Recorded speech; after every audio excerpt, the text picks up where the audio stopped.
Fala aí minha gente, aqui é o Weber Falcão do canal Verdades Mormons. Muito obrigado por estarem dedicando um pouquinho do seu tempo agora para assistir esse vídeo. Como já deu para perceber, esse vídeo vai falar sobre a primeira visão. E antes de qualquer coisa, eu gostaria de ler duas declarações. Uma do Joseph Fielding Smith e outra de Gordon B. Hinckley, dois profetas da igreja, falando da importância da primeira visão para o Evangelho. Em 1871, Joseph Fielding Smith escreveu em Doutrinas de Salvação. O mormonismo, como é chamado, deve se firmar ou cair na história de Joseph Smith. Ele foi um profeta de Deus, divinamente chamado, divinamente nomeado e comissionado, ou foi uma das maiores fraudes que este mundo já viu? Não há meio termo. Se Joseph Smith fosse um enganador, que intencionalmente tentou enganar o povo, ele deveria ser exposto. 40 anos depois, em 2002, Gordon B. Hinckley argumentou da mesma forma que toda a nossa força está na validade dessa visão. Ou ocorreu ou não ocorreu. Se não, então este trabalho é uma fraude. Se for verdade, é a coisa mais importante do mundo. Agora, essa é a imagem completa. É certo ou errado, verdadeiro ou falso, fraudulento ou verdadeiro. Bem, conforme essas duas declarações, nós podemos ver muito bem que a primeira visão é a base de tudo, e se o livro de Mórmon, por exemplo, é a pedra angular do Evangelho, a primeira visão é a base do Evangelho. Mas você sabia que existem várias versões da primeira visão? E que essa versão que eu ensinei quando eu fui missionário é, na verdade, a versão de 1838? Que existem versões, por exemplo, que eu vou abordar aqui, a de 1832, que foi escrita a próprio punho por Joseph, e a de 1835, que eu também vou abordar um pouco sobre ela. Eu pretendo ler essa versão de 1832, praticamente na íntegra. Vou deixar na descrição do vídeo um link para você poder ler completamente essa versão. Mas algo muito interessante sobre essa versão, que eu acho esquisito, no mínimo. Quando Joseph Fielding Smith se tornou historiador da igreja, em 1821, ele teve acesso a esse documento. E o que ele fez com esse documento? Destacou as páginas do documento e guardou em seu cofre pessoal. Essas páginas ficaram guardadas por décadas. Levi Young, em 1950, ele era o presidente do primeiro quórum dos 70. Ele procurou Joseph Fielding Smith para poder ter acesso a esses documentos. Esse acesso foi negado por Joseph Fielding Smith.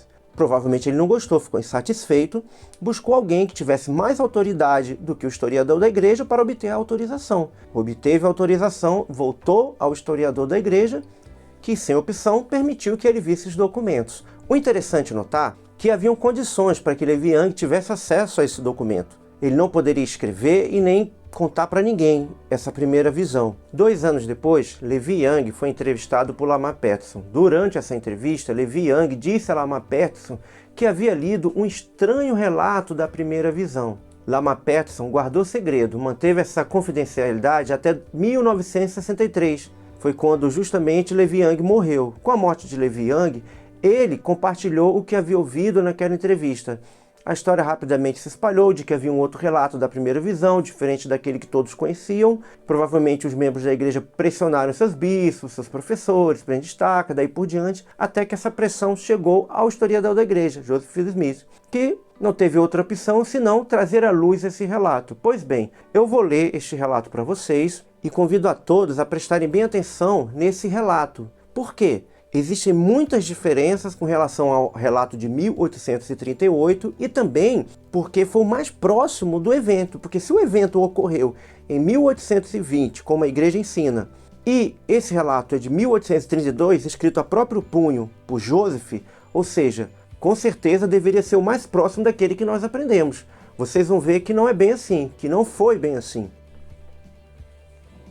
Por volta dos meus 12 anos, minha mente ficou profundamente impressionada com todas as importantes questões relativas ao bem-estar de minha alma imortal, o que me levou a estudar as Escrituras, crendo como me foi ensinado que continham a palavra de Deus. Sendo assim, dediquei-me às Escrituras. Por conhecer bem algumas pessoas, fiquei muito admirado, pois descobri que elas não demonstravam sua profissão de fé por meio de uma vida santa e uma linguagem piedosa, condizente com o que estava escrito naquele livro sagrado. Isso muito angustiou minha alma. Assim, dos 12 até os 15 anos de idade, ponderei muitas coisas relativas à situação da humanidade, as contendas e divisões, as iniquidades e abominações e as trevas que dominam a mente dos homens. Minha mente ficou extremamente perturbada, porque me tornei convicto de meus pecados e, estudando as Escrituras, descobri que a humanidade não se achegava ao Senhor, mas tinha se afastado da fé verdadeira e viva e não havia sociedade nem denominação edificada sobre o Evangelho de Jesus Cristo, conforme registrado no Novo Testamento. Senti-me movido a chorar por meus pecados e pelos pecados do mundo, porque aprendi nas Escrituras que Deus era o mesmo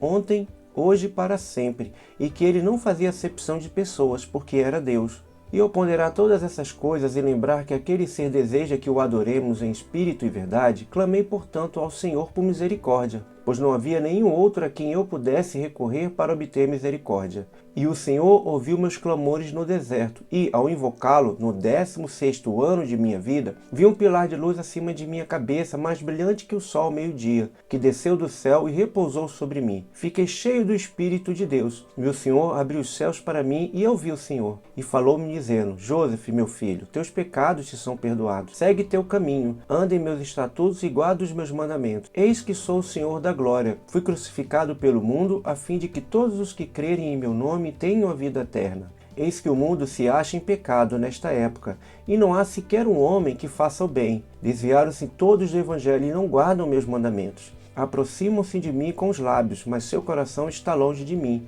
e minha ira está acesa contra os habitantes da terra, para visitá-los segundo sua iniquidade e cumprir o que foi anunciado pela boca dos profetas e apóstolos. E eis que depressa venho, como foi escrito a meu respeito, nas nuvens do céu, revestido da glória de meu Pai. E minha alma encheu-se de amor. Por muitos dias regozijei-me com grande alegria. O Senhor permaneceu comigo, mas não encontrei ninguém que acreditasse em minha visão celestial.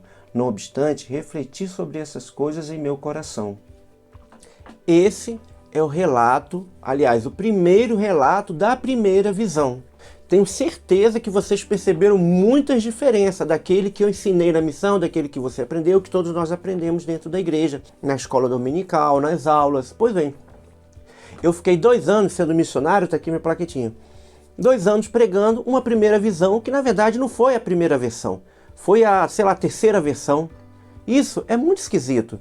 E foi justamente por ser tão diferente que Levi Yang disse uma estranha versão da primeira visão. Nessa versão, nós vemos que ele foi orar aos 16, não aos 14.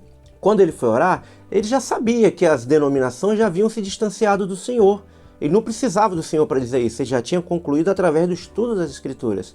Outro ponto importante, ele teve os seus pecados perdoados, porque essa era a intenção dele ao ir orar. Outra, não teve nenhuma força maligna, nenhum inimigo ali tentando dominá-lo ou destruí-lo, nada dramático, nada disso. Ele orou e obteve o que ele queria. Veio um pilar de luz e um personagem, um senhor apareceu para ele, não 2 senhores. Vai ter apologista aí dizendo que aquele senhor e que abriu os céus e tinha um outro senhor, na verdade eram 2 senhores. Gente, é muita forçação de barra. Isso me lembra, sabe o quê? Às vezes que um político fala alguma coisa e depois ele vem dizer: não, a frase foi tirada de contexto, não era isso que eu queria dizer, mas na verdade ele tinha falado.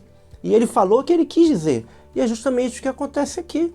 A versão é diferente, é sim uma estranha versão. Existe a de 1835.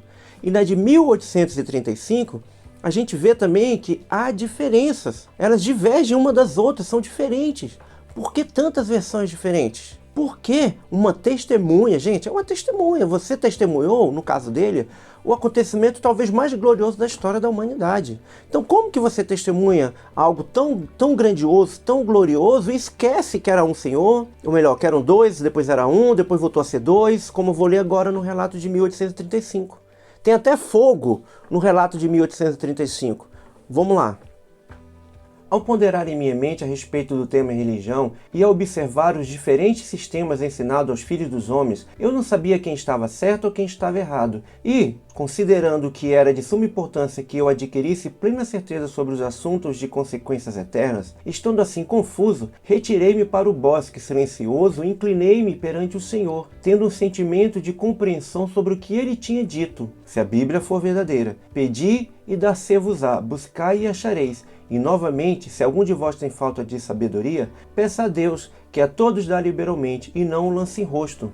Informação era o que eu mais desejava naquele momento, e com a firme determinação de obtê-la, clamei ao Senhor pela primeira vez no lugar acima indicado. Ou, em outras palavras, fiz uma tentativa infrutífera de orar. Minha língua parecia estar inchada na boca, e eu não conseguia falar. Ouvi um barulho atrás de mim como se fosse uma pessoa caminhando em minha direção. Esforcei-me novamente para orar, mas não consegui. O barulho de passos parecia estar cada vez mais perto. Levantei-me rapidamente e olhei em volta, mas não vi nenhuma pessoa ou coisa alguma que pudesse fazer tal ruído.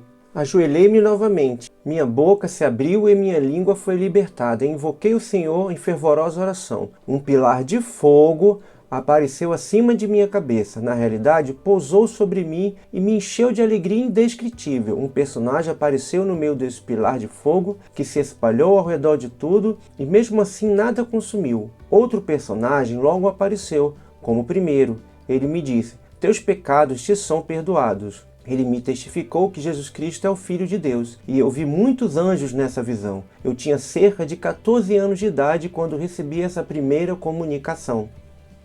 Você acabou de ouvir o relato de 1835.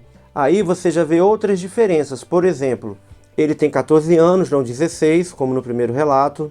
Ele vai orar, sente uma resistência, a língua fica presa, ele ouve passos atrás dele, se levanta, olha em volta, não vê nada que justifique ou explique esses passos, faz mais uma tentativa de orar, consegue orar, daí uma coluna de fogo e não uma coluna de luz que desce dos céus, toma conta do lugar e nada consome. Ou seja, se fosse uma coluna de fogo apenas no céu, dá até para confundir fogo com luz, né? Mas não, ela desceu, se espalhou e não consumiu nada, ou seja, era fogo mesmo, um fogo divino. Aparece um personagem, depois outro e muitos anjos nessa visão. Eu não lembro de ter anjos na versão que eu ensinei na minha missão. Esses anjos eu vim conhecer agora há pouco tempo, eu não sabia não que tinha muita plateia nessa primeira visão. Mas teve, segundo esse relato. São relatos oficiais, lá no Tópicos do Evangelho, inclusive, alguns historiadores que escreveram e tudo mais, que são inclusive pagos para isso, muito bem pagos provavelmente, eles dizem até que é muito bom ter muitos relatos, que são evidências, mais evidências, bem documentadas. Se é tão bom assim, por que ficou escondido dentro de um cofre durante décadas? Se é tão maravilhoso, tão bacana ter tantos relatos, por que eu não fui ensinado? Por que de repente você não foi ensinado sobre esses relatos? Por que mandaram tantos missionários para a missão para ensinar uma versão, sendo que haviam outras versões? São perguntas, né? Porém, naquela época, Joseph não foi o único a ter visões, revelações ou teofanias. Eu vou deixar um link de pelo menos 16 desses acontecimentos anteriores a 1820. Eu separei um, por exemplo, de Lorenzo Dow. Olha o que Lorenzo Dow, que foi um pregador que dizem que foi excêntrico, ele dizia que pregou para inúmeras pessoas, enfim. Olha só a visão dele que eu vou ler para vocês. Quando passei da idade de 13 anos, veja bem, né? A idade bem semelhante. Saí de casa e fui arrebatado por um redemoinho e carregado acima dos céus. Por fim descobri, através de um golfo, por assim dizer, através de uma névoa de escuridão, mais uma semelhança, um lugar glorioso, em que era um trono de marfim revestido de ouro, e Deus sentado sobre ele, e Jesus Cristo à sua direita, e anjos e espíritos glorificados, celebrando louvor, a música alegre. Perceberam aí? Isso antes de 1820. Então essa versão de 1838 que a gente conhece está cheia de semelhanças. Não estou dizendo aqui que ele simplesmente copiou o que Lorenzo Dow falou, não. Só estou levantando a questão de ser muito semelhante, ser anterior a dele. E que não era único, ele não foi o único, muitos outros tiveram visões semelhantes. Outro ponto curioso também, sobre a história da igreja, da restauração da igreja e dessa primeira visão, é que os membros pouco ou nada sabiam sobre ela, por exemplo, na década de 1830. Quanto mais na de 1820. Eu vou ler aqui a declaração de um ex-historiador da igreja, ele falando a respeito. Olha que curioso isso aqui. James B. Allen. Nenhum dos escritos contemporâneos disponíveis sobre Joseph Smith na década de 1830, nenhuma das publicações da igreja naquela década e nenhum jornal contemporâneo ou correspondência ainda descoberto menciona a história da primeira visão. Os membros da igreja em geral sabiam pouco ou nada sobre ela. Tá vendo como é estranha toda a história da primeira visão? Além das diferentes versões, os membros, por exemplo, na década de 1830 não sabiam dela, pouco ou nada. Isso na década de 1830. Na década de 1820, então, provavelmente ninguém nem sabia, nem o próprio Joseph.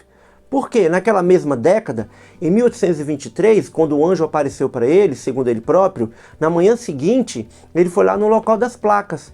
E ele encontrou lá, sabe o quê? A tal da salamandra. Lembra do documentário de Mark Hoffman, lá aquele... como é que é? Esqueci o nome agora, me fugiu. O falsificador mórmon. Então, quando eu assisti, eu era um membro convicto da igreja. Eu não entendi qual é o interesse da igreja em comprar documentos que falavam de uma salamandra, de um sapo, coisa estranha, eu achei esquisito. Mas como eu não conhecia nada a respeito, continuei adiante, né? Continuei assistindo o documentário e aquilo não mexeu em nada comigo. Para mim, aquele documentário só mostrou um psicopata. Porém, embora a carta fosse falsa, o documento fosse falso, a história é real. Naquela manhã de 1823, logo após a visita do anjo, ele viu lá um sapo, uma salamandra branca. Isso é história para o vídeo sobre a tradução do livro de Mórmon. Outra coisa curiosa também na década de 1820, 1829, Joseph Smith recebeu uma revelação para vender os direitos autorais do livro de Mórmon. Oliver Cowdery e outros dois que eu não lembro bem o nome agora, Hiram Page, mais um, que eu não me recordo agora, foram para o Canadá vender, seguindo a orientação de Joseph. Imagina se eles tivessem conseguido vender os direitos autorais do livro de Mórmon. Hoje a igreja não teria o livro de Mórmon. Talvez a igreja nem existisse, não sei. Então é tudo muito estranho, muito diferente. No próximo vídeo eu vou abordar, como eu já falei, a de 1838. Vou falar um pouco dos acontecimentos que precederam essa versão. A versão cinematográfica de Joseph, a versão incrível, dramática, que é aquela que eu ensinei na missão, que era o ponto máximo, que era o ápice da primeira palestra missionária. Tá? Até o próximo vídeo.